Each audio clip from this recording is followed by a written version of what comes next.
Well, for more on this, I spoke with Chris Park. He's the Senior Vice President for International Growth and Strategy for Major League Baseball. I started by asking him how the commissioner feels about some of the problems in Venezuela and how it can impact the situation for baseball there.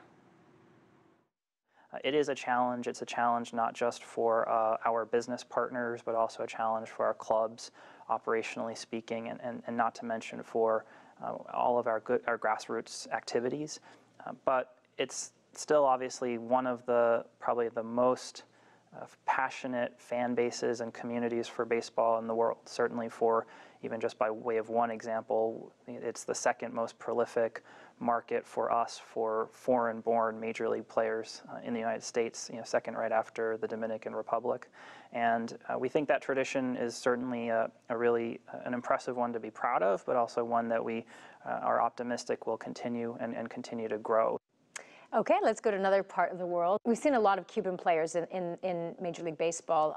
Now, of course, with the relationship warming between the U.S. and Cuba, what opportunities does that provide for the MLB? I think across the board there is a real consensus to pay very close attention to the ways in which the socioeconomic as well as the geopolitical landscape between our two countries is changing and what sorts of implications that has for our relationship.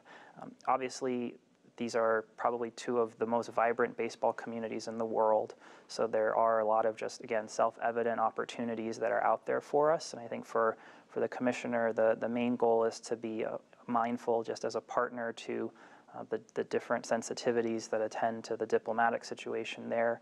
And also, again, coming back to just our core mission, which is to be the best partner we can be, engaged at the ground level with each community, Cuba included. Baseball is extremely popular in Korea and Japan, but in China, we've heard reports of professional teams playing to empty stadiums. First of all, is this true? Secondly, what can be done to increase the profile of the sport in China? Major League Baseball is still well in its first decade as a local presence in China. So I think we're in the very early innings, to borrow a pretty hackneyed baseball metaphor. We're really encouraged, though, by the overall growth we're seeing in the sport. So I think even just essentially 6 years into our experiment there, we've already seen about a doubling in the rate of participation among Chinese people with our game, as well as roughly that kind of growth in the number of baseball venues that have been built around the country. When you say the rate of participation has increased, do you mean those are people who are going to watch the game or the number of people wanting to play the game? Sure, yeah, really more the latter in that case. I think the number of folks watching has actually probably grown much higher just because that's how media tends to work. But certainly by the best estimates we've seen of how many Chinese people, young people and older, are actually playing the game, we're pretty encouraged by what we've seen so far. Is it going to take a Chinese-born player to make it to the majors to really get the sport to take off, like we saw with Yao Ming in basketball?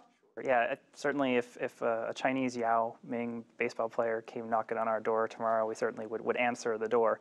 I think in all cases, in all markets, having a local hero certainly helps. And I think we're also encouraged by even what we're seeing there. We do a fair bit of player development activity in China, principally centered around our 3 development centers, which are essentially player academies for kids aged 12 to 18 in 3 parts, in Nanjing, Changzhou, and Wuxi, where we partner with private schools to stand shoulder to shoulder with the public education system to also, though, pick out particularly promising grade school prospects and develop them, give them Major League Baseball, Major League quality coaching. What is the real challenge, though, for you in gaining momentum for the sport in China? The biggest challenge for us is that the commissioner's goal is not so much to foist our preconceived image of ourselves onto the rest of the world, but rather to be a fully engaged partner with every community we serve. And for us, that means we start with first asking ourselves,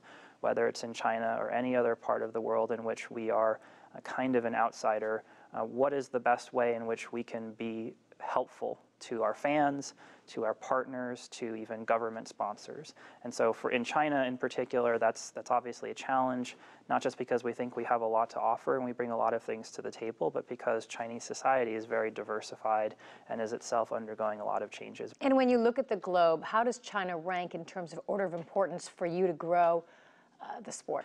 We don't so much try to rank one country against another or try to, let's say, focus investments in one place at the expense of another. Nevertheless, I think the opportunities we see in China are pretty self-evident and they're pretty extraordinary.